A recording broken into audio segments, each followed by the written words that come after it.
worked for Dad for a little bit. So yeah, went to work, went back to work for Dad for a little bit. And from there, ended up deciding I wanted to join the military. I was going to join the New Mexico Army National Guard. It's a little closer than the Texas Guard was, but they're in Lubbock. So I went and checked it all out. Of course, the recruiter whispered sweet nothings in my ear, talking about shooting guns for free and getting paid to, to shoot guns. And so I was like, this sounds like a really good deal. And they wanted to pay for my college and do some other things, man. They sold me, right? So joined up, decided I wanted to join up, but had to talk to my dad about it. Dad, I had promised him that I would do wheat harvest that year, and wheat harvest takes place about June, July, and August. So my entry date was supposed to be September. So I went to check in MEPS in Amarillo after doing wheat harvest with my dad, and went to swear in. I swore in MEPS in Amarillo, Texas. Walked out, and on the TV, there had been a plane that had hit the World Trade Centers. And I said, what movie is that? And the guy said, a plane just hit the World Trade Centers. And I was like, you gotta be kidding me. Of course, then another one hit, and then the Pentagon. Anyway, they locked MEPS down. And so my swear-in day was on actually September 11th, 2001. They canceled my flight, put me on a bus, shipped me to basic training, Fort Seal, Lawton, Oklahoma. Went to AIT in Fort Bliss. And I was to become a 14 Sierra, which is surface to air missiles, defense systems, with a 50 cal machine gun on the side, and about 8 Stinger missiles on the back of a Humvee. It was a really cool rig, really, but they did away with that MOS because our Air Force and Navy and our Patriot systems, there's just no way an enemy can overpower our Air Force or our Navy. So they did away with that, and they said, well, you're going to have to reclass to 11 Bravo, which is infantry.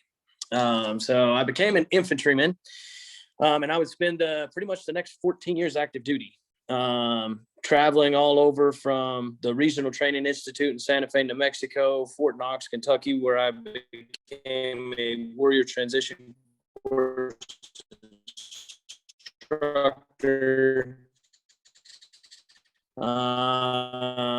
became air assault qualified, did well over 200 sling loads. I was with the Combat Arms Training Company at the Regional Training Institute in Santa Fe, basic training tactics to advanced rifle marksmanship. I mean, I just soldier, but I was itching to go to combat. I had a lot of friends who had been. I was ready. I was kind of one of those kids. It was like, put me in, coach. And so, unit that was deploying in 2005, 2006 is when I deployed to Iraq. Though, but it was kind of surreal getting there. It was just like training, everything that I had led up to for about the first 2 weeks. That's about all it was. We'd go outside the gate and outside the wire. I was in Talil, Iraq, and was traveling the roads as convoy security and convoy operations up and down MSR, main supply route Tampa, from Kuwait all the way up to northern Iraq. About 2 weeks in, I would come across my first IED, and not really knowing what it was, but we came across a vehicle that had been hit, and it looked like a shotgun went off on the side of this thing. But the holes in it were about as big as my hat, and there wasn't much left of the body that was in it. And so at that point, I realized war was real. And at that point, that's really when it started striking home that I could lose my life doing this. I would encounter my first suicide bomber at Camp Echo in Al Diwania. 500-pound amphib bomb hit the gate, taking out 2 gate guards. About 4 minutes after we had pulled in, we were downloading off the truck. It completely blew me from the side of my truck about 4 feet away from my truck. Luckily, all the shrapnel, rocks, and debris hit my Kevlar, everything that I had on as far as body armor was concerned. And then as soon as I came to, there was already rounds flying over our head. We had M1 Abrams there, and we started to return fire. So lots of lives lost during Iraq. I would stay in Iraq for 9 months upon coming back. I mean, and these cases happened all the time. So there's plenty more that I could go into, but I'm going to spare the gory details of war. But I'll just say it is hell for sure. So upon coming back, I did what most soldiers do, took to the drink. Not nothing too heavy, but we were drinking for sure on the weekends very heavily. I dove right back into work, became an instructor again, jumped right back in with the Warrior Transition course, training soldiers that were spinning up, getting ready to go to combat, and again with the Combat Arms Training Company.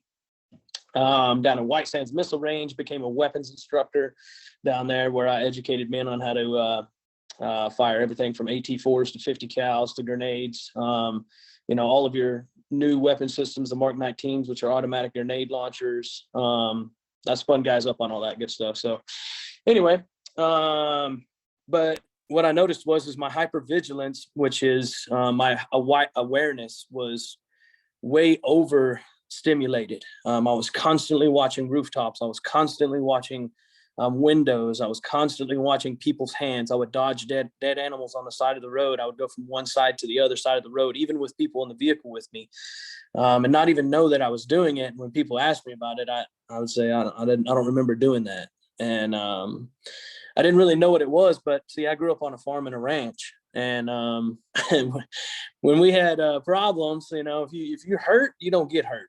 And there is no crying. You better be a man. You better man up. And if you cut your leg off, you better duct tape that thing back on with some barbed or with some baling wire and duct tape. Get back to work. We got work to do. So it was unmanly. And in the military too, when we went through basic training in AIT, there was this stigma behind going to sick call. Even if you had something wrong, you didn't go to sick call because that was for the wussies. And we don't want to be no wuss. You're a grown man. You're a man. You got to man up. And so what I found out is losing some of my friends overseas. I lost 2 guys in Iraq. And I never mourned those losses. I never grieved those losses. I just Charlie Mike, right? Continue mission. Ain't got time to grieve and loss. You ain't got time to worry about that. You be a man, go out there, and if you're sad or mad or whatever, take it out on the enemy. So it created this stigma behind just don't go get help. And so since I had all my limbs and my eyes, I didn't have really any problems. I never sought any kind of help. All I did was dive back into work and start drinking cold beers. If I was having a problem sleeping, I could drink cold beer. Well, as time progressed and my PTSD symptoms kept getting worse, my anger started getting worse, my rage started getting worse. I decided maybe that, maybe if I got a girlfriend or started maybe doing the American dream of getting a family, maybe that would make things better in my life. So I found a woman, married her after we dated for a little while, and we decided that we would have a kid. So we wanted a child. So I'd have my first little girl. Her name's Grayson. And she absolutely was. She made things better. There's something about a child that really puts it on your heart that, they had been corrupted by the world. So, but it was only enough to make it okay for a little bit. You see, I had a bunch of moral and soul wounds that had been wounded. And I'd gone against some of the morals and values that I grew up believing in.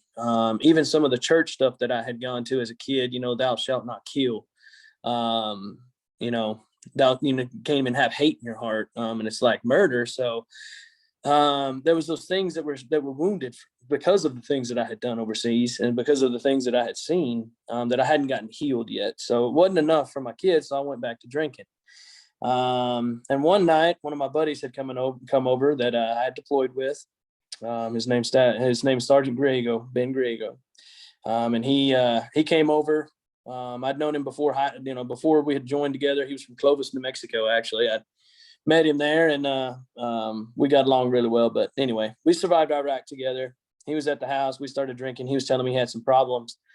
And he was matched mine, he was kind of on the same track I was. He was having some of the same issues. And so, I just kind of was agreeing with him and was like, yeah. So it was really bad for both of us, because neither one of us saw the issues that were at hand.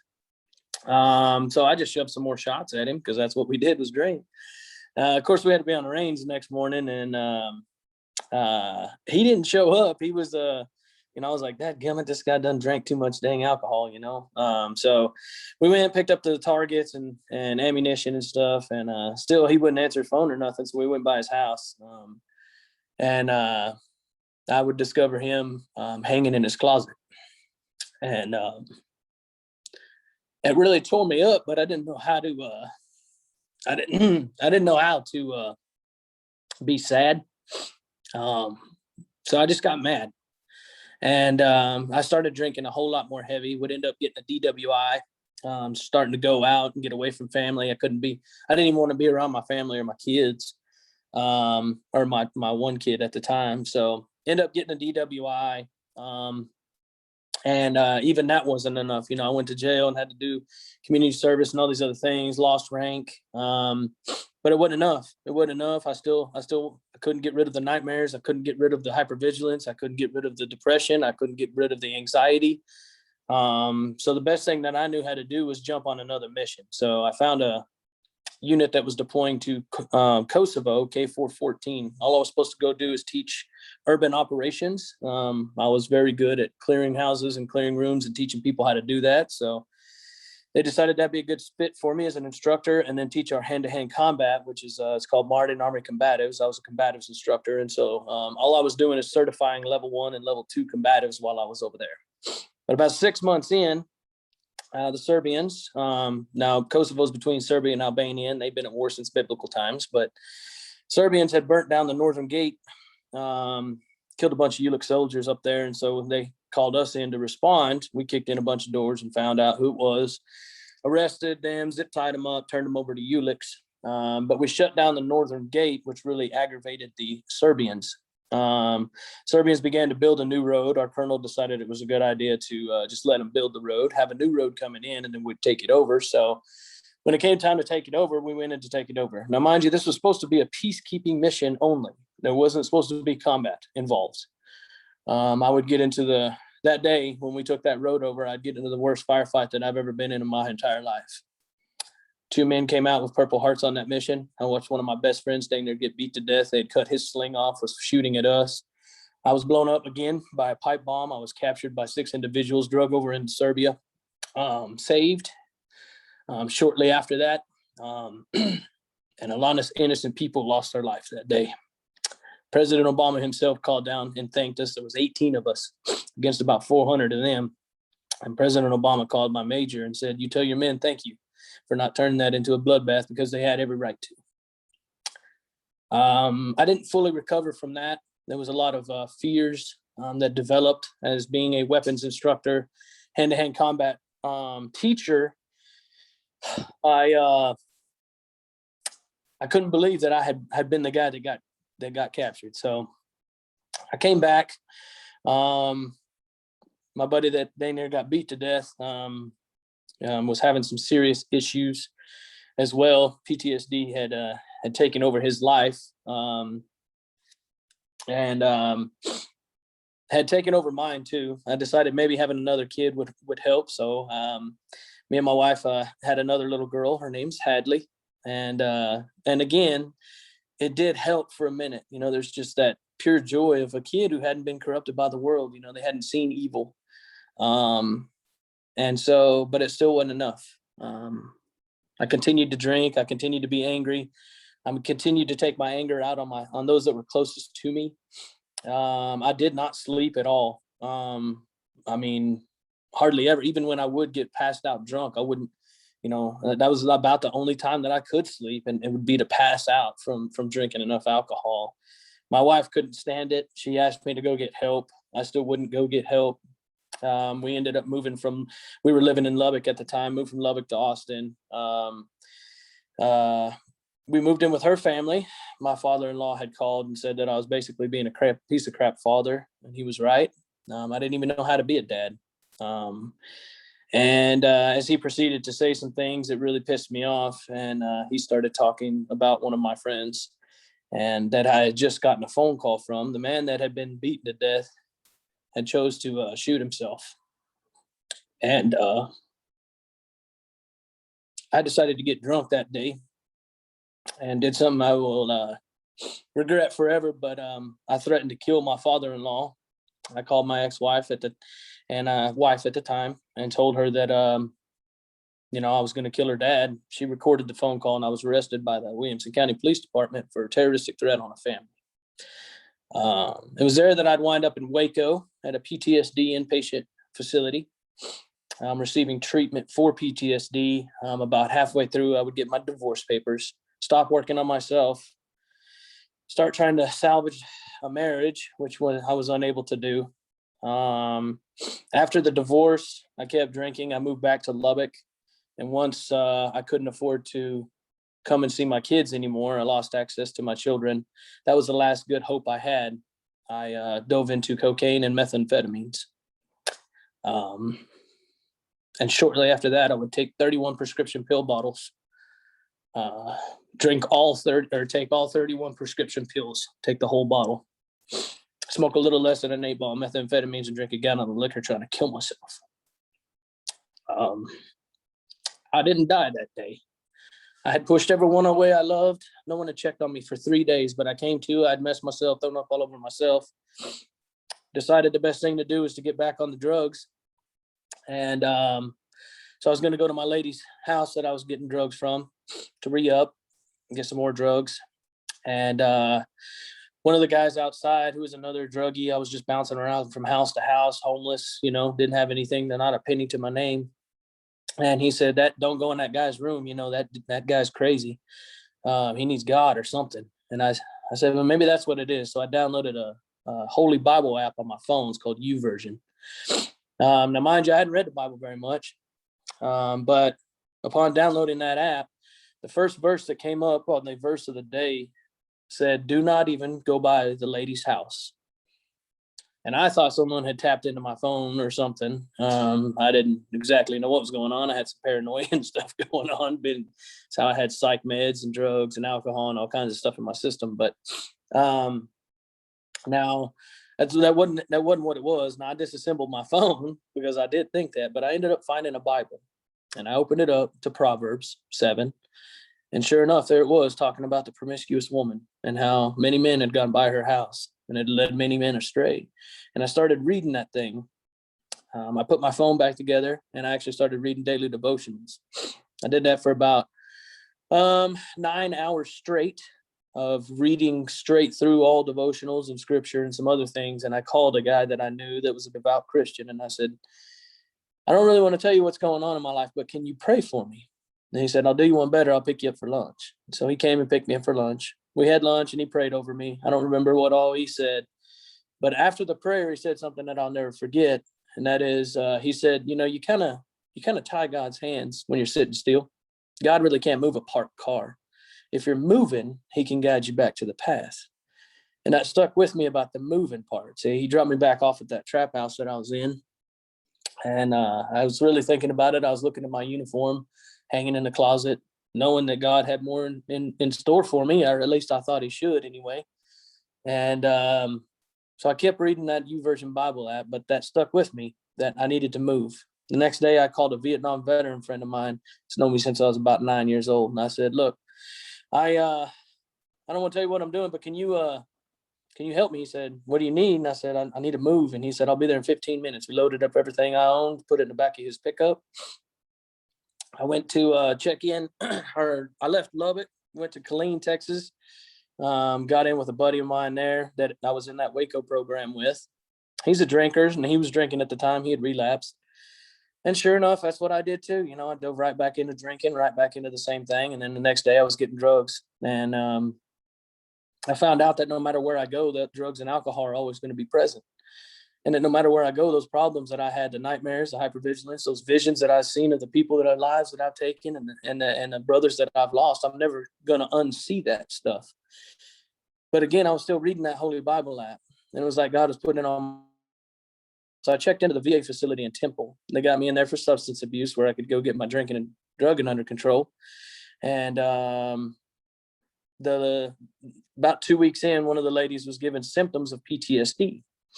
And on there, it was hypervigilance, anger, suicidal ideation, homicidal ideation, suicidal attempts, depression, anxiety. She was just listing out all the things.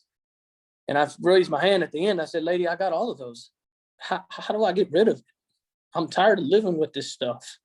I don't want it anymore. And she was like, sir, you can't talk about your combat trauma here. And I said, well, where do I go? Because I got stuff inside of here that I need to get out. And she said, there's a PTSD program, and she was trying to tell me about it. But luckily there was a guy there that had been to a place called Camp Hope down in Houston, Texas. He was a mentor down there, and he gave me the combat trauma healing manual, which is what I teach guys out of now here in this Central Texas area. Went to a thing called Warrior Group or Combat Trauma Support Group.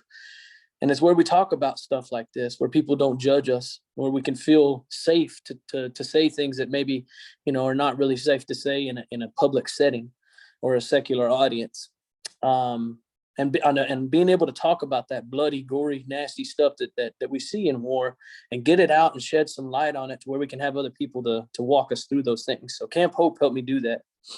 I spent 10 months at Camp Hope working on emotional regulation, conflict resolution, parenting classes, EMDR, cognitive behavioral therapy, cognitive processing therapy, all within an environment of combat veterans who would surround me and not let me leave and go do a big piece of stupid again. I couldn't hide behind my PTSD and drinking anymore either. While there, I would, about 4 months in, my mom was a survivor of cancer. She got stage 3 breast cancer, whooped, going through chemotherapy and some things. And so she was doing pretty good, but they had went on a cruise in December. Get the phone call, and she had tripped and fallen and busted her jaw open, split it open, and ruptured her eardrum. Just kind of messed up. They went in and they said, can you go? And I said, I'm not in a position to do that.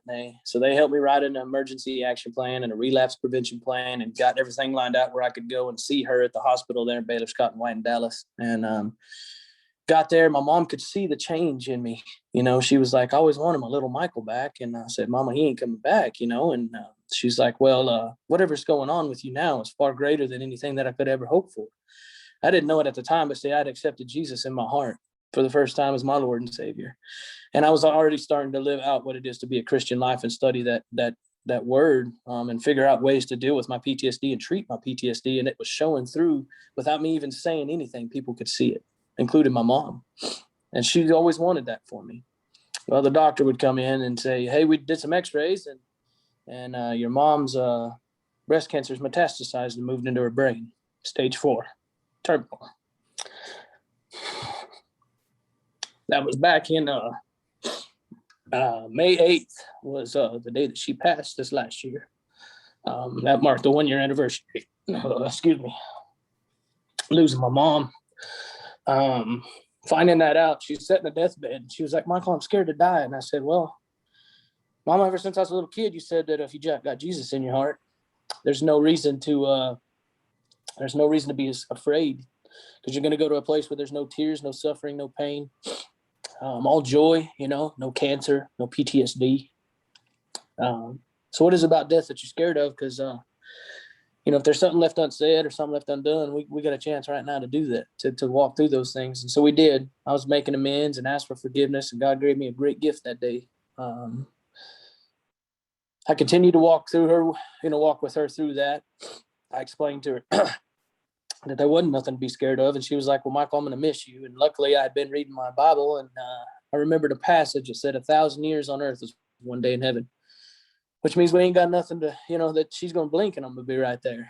And she said, well, I'm worried about you. And I said, well, now I got Jesus in my heart too. So there's nothing to be afraid of, because now that, I got Jesus in my heart. And she was like, well, Michael, I guess it's not goodbye then. I guess it's just, I'll see you later. I said, yes, ma'am. That's right. She would pass on May 8th. I would go back to camp, and she wanted me to continue to do what I was doing and continue to help others to know, and get what I had. So I told her that I would do that. I graduated Camp Hope, moved back down here to Round Rock. Now, mind you, I hadn't seen my kids. My ex-wife still lives here. My kids are still here. But I started talking to them again while I was at camp once I got into Yellow Face. And then I moved down here to Round Rock.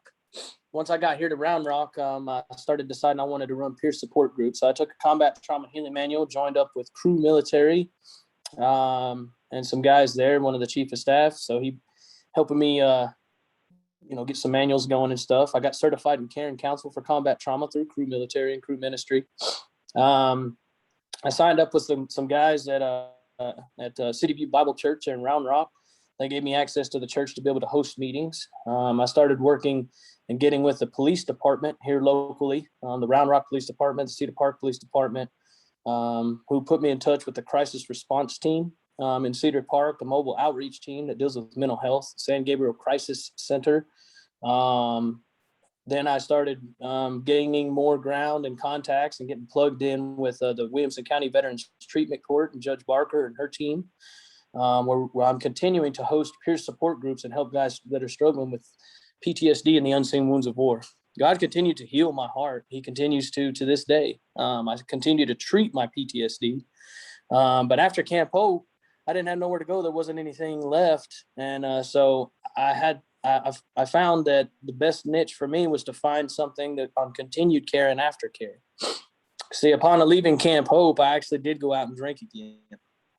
I had to test out the waters one more time, but luckily my training kicked in, and the things that I've been through at camp took over.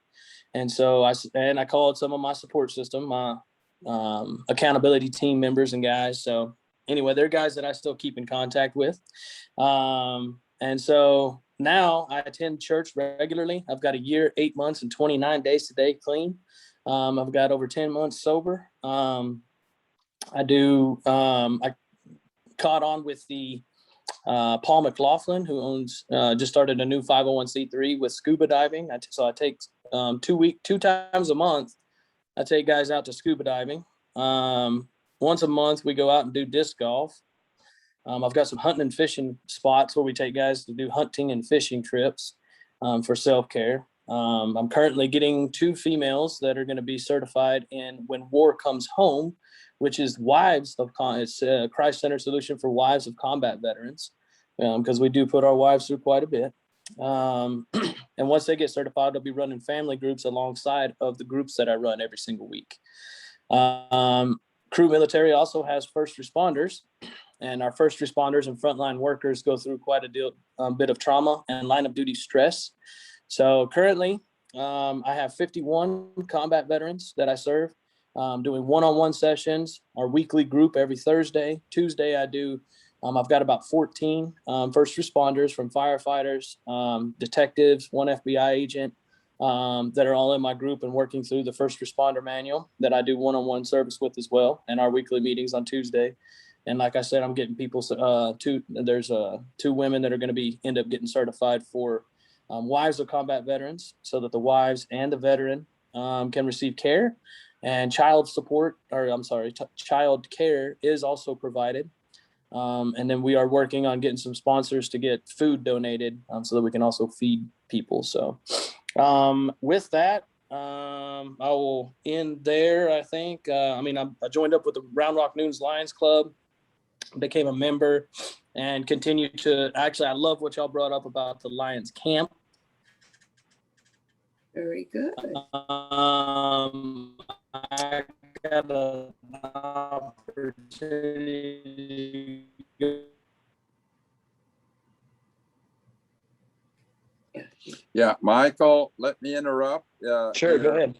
You're starting to break up just a little bit, but let me say what a tremendous testimony and description you've given us and a reminder of how we really should think more carefully about Memorial Day and all the sacrifice that so many have made to allow us some simple freedoms.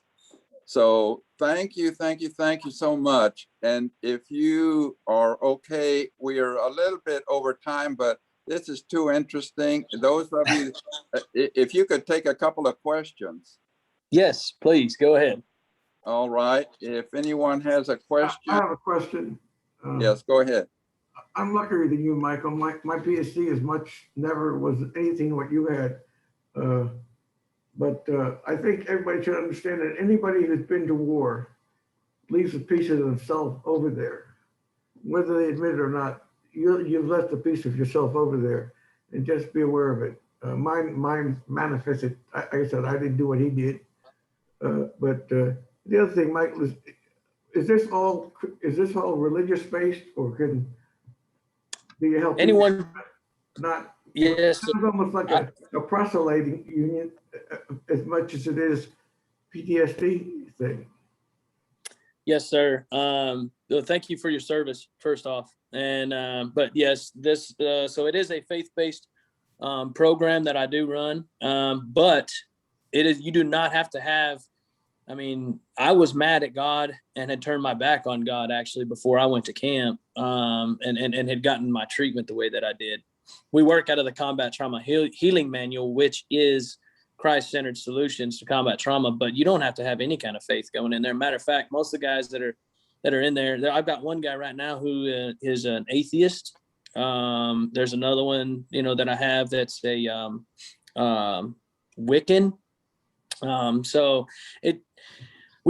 I try to model after Jesus and let everyone come in. It doesn't matter what you believe. It doesn't matter how you believe, but we are going to talk about God, because God's who saved me, and he saved me many, many times. And I had the opportunity to go back and look at where God was when I was getting blown up. I should have been dead a whole bunch of times, bull riding and motorcycle riding and all kinds of stuff. After, there was a whole nother story in there with all that. But again, it gives an opportunity to find out who God is and who our true enemy is. Sun Tzu said it the best, you know your enemy, and you can defeat him. Once you know who you're fighting, then you know how to fight him. And you know how he attacks, you can win at a war. So thank you for that question. Okay, let's see. Anyone else have a question for Michael? Yes, Ann? Michael, thank you very much for your service and for your sharing a difficult story with us.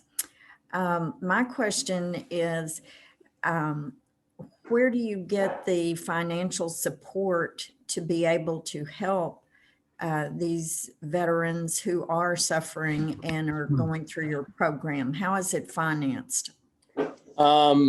Thank you very much, Ann, for that question. That's one of the things that we're working on right now. Since we're very new, we are a 501c3 nonprofit organization at Romans 12:2, and so all is basically, it's just donations. We are looking for some sponsors. I'm working on a couple right now to be, our big sponsors. But mostly it's donations. We do have a strikeout suicide softball tournament that's coming up June the 24th, which I can send somebody some info on that if you would like to participate, or just to be a sponsor, a donor. We have about 16 teams together right now. We are sponsoring or looking for a sponsor for our veterans team that is put together. Now, the veterans team is not going to be real good because most of us are broke down, but but we are going to do our best on that. So we have a Target Hutto fundraising event that we're going to do. But the rest is all, it's donation strictly. And we hadn't had anything going on right now. So I got pushed to 100% permanent and total disability. And so I'm actually using my own money to do these things. And I've had a couple of family members that have come alongside me and helped out. Round Rock Noons Line Club has helped, sponsor and done a couple of donations as far as food for the groups and stuff that meet. So. Okay, well, maybe time for one more question, and then we'll need to get back to the agenda. I'm not seeing everybody on. Yeah. Rudy, I'll just make a comment, please. Yes. I first met Michael about a month ago up in Round Rock when we tried to gather together for a district parade assembly to be submitted to Lions Clubs International. And I will say I was very impressed with Michael's mannerism and his attitude and his presence at that time. And that was, Michael, only reinforced by your presentation to us today. Thank you very much. Thank you so much. Yeah, I remember that day. It was a little rainy, little windy. Little bit unpleasant. Yeah. I think now that you mentioned the weather, it does bring back that memory. But anyway, let me say thank you again to Michael. A very personal story, and thank you for sharing that. It again reminds all of us, I think, of the value and the meaning of giving honor and remembering those that have sacrificed so much when we recognize and celebrate Memorial Day. So thank you so much. Thank you very much. And if y'all and if anybody knows of a veteran in crisis, please give me a call. This is what I do. I go pull them out of hotel rooms or wherever they're at. So Excellent. thank you. We have run over time, and let me just say a quick word about next week's program. Next week, we will have Karen Reynas as our speaker. Karen is the executive director of the National Alliance on Mental Illness, Central Texas. She's been the executive director for several years. And in spite of its high prevalence, most people still struggle with talking openly about mental illness.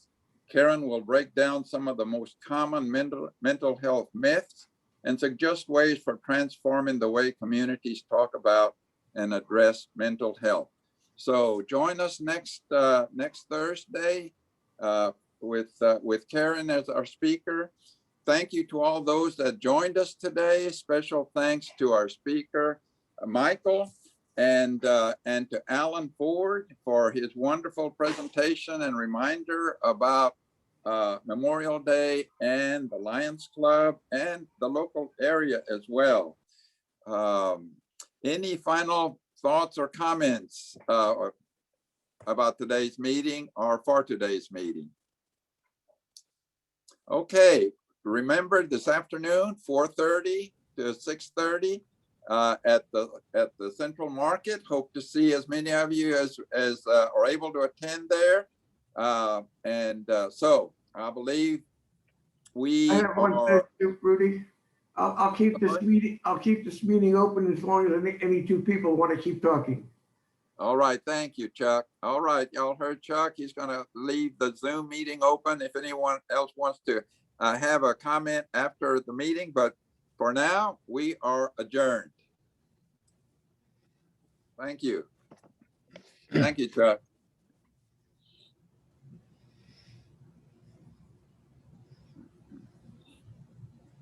Have a side comment for Alan Ford, Rudy. Yes, go ahead. In the museum in Camp Mabry, there's a picture of the mechanics football team, 1917. They played the mighty University of Texas Longhorns and beat them like a pup. These guys were raw bone farm boys raised on true grit and hard work, and playing football was a piece of cake. I bet that was pretty good. Yeah. You know, when I was reading about the radio operator school at UT, they said that for months there, the hills around Austin were crawling with all these guys out with their radio sets, moving around to different locations and practicing their skills out in the field. Well, thanks for putting all that together. That was a great history lesson. Well, a lot of that was stuff I already had, but you know, we could do I need to do a little write-up on Mrs. J.L. Landrum, because apparently she was a really remarkable lady. You know, Yeah. I guess she got kicked out of the club in 1919 when International decided you couldn't have women as members. But, she traveled all over the state working for the Department of Agriculture, promoting home economics type training in schools. And I guess maybe there were some groups, talk about boys groups too. So she may have gotten into areas like 4-H or FFA or something like that, but apparently traveled a lot alone. And there's a really funny story in one of those agriculture bulletins about her trip with her daughter to New York City in 1918 by car, and some of their adventures along the way with her driving and her daughter holding the flashlight and the gun.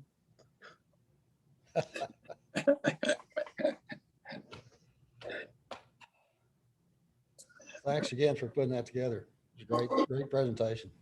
Oh, it was fun. I just, probably should have just asked if we could have deferred that for another time under the circumstances, and I'm sorry it ran over. Oh, I think we did run over a little bit, but I think everybody was just glued. Once you started, when we were listening to your presentation and then moved on to Sergeant Michael's presentation, yeah, it was really, really more, everybody was concentrating on what was being said. So, Yeah. yeah. But there's nothing new about it, but we used to call it shell shock or battle Actually, fatigue, but they just ignored it. But I watched some years ago a World War II veteran talking at a Memorial Day service, break down crying. Yeah. Although supposedly all he had was battle fatigue. George Carlin did one of his black comedy routines, apparently about how from one war to the next, the syndrome hasn't really changed, but the name for it has gotten longer and longer, you know. Yeah. From shell shock and battle fatigue all the way up to post-traumatic stress disorder, and worked his way through several other terms in between. Well, everything goes through name changes, you know. When all those fails, you reorganize and rename. It doesn't matter what your business is. You know, about 40 years ago, when I worked at the Treasury Dispersing Center in Austin, our main job was mailing out 5 million checks every month for veterans' compensation and pension. And of course, we had a VA data processing center right next door, but neither our office nor they were really geared up to deal with veterans directly. And because the checks came from our address in Austin, a lot of these Vietnam veterans who were at loose ends and homeless moved around a lot, and their checks wouldn't catch up with them, and they'd show up on our doorstep having spent their last dime to get to Austin. And the only thing we could really do for them was to refer them to Caritas, who we had the program on a while back. And Caritas apparently took really good care of them to the best of their ability. You know, our own line, Jake Pickle, was responsible for getting the Veterans Administration Regional Center moved to Austin. So we shouldn't forget that. Yeah, One of our own. When they dedicated that, I think when they did the groundbreaking for the VA Data Processing Center, Lyndon Johnson was there with the administrator of the VA, and he said, "What else can we do for you?" And he said, "Well, you can build a Treasury Dispersing Center next door to mail checks for us." And pretty soon it came out of the ground too. All right. Of course, those all cardboard checks are a thing of the past now anyway. Yeah, right. Alan, that email I sent you about Johnson's Bakery in Bastrop, are you familiar with that? Oh yeah. They produce a lot of sinful delights here. And that article that was in the Statesman yesterday concerning the Johnson Bakery and how they are supportive of positive mental health. Were you aware of that part of it? I missed that. I'll have to go back to yesterday's paper and look at that. Yeah. Right. Where's the Johnson Bakery in Bastrop? It's on the old Austin Highway. It's right off of 71. Yeah. Near where? And near where? Let's see. Beale? Where's Johnson's Bakery closest to? It's roughly the stretch of old Austin Highway that's between HEB and the Dunkin' Donuts and Okay, right over there in the Baskin Robbins. It's right over there in a little strip center. Yeah, it's next to the Sherwin-Williams paint store. Knows where that is. My daughter lives in Bastrop. I'll have to stop by and take. Oh, okay. Yeah. If you just, if you loop around Old Austin Highway there instead of taking 71 and that little stretch between the west of the traffic lights, you'll find it on the north side of the old highway there. Yeah.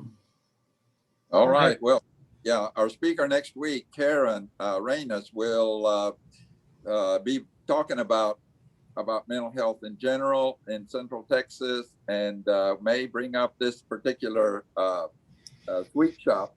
So just wanted to alert you that are in that area. Thanks to John Neifler for bringing us a great program today. Yes, And John had another commitment at 2:00.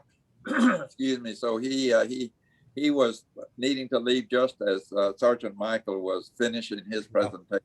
But yeah, thanks to John Niefler for another wonderful program.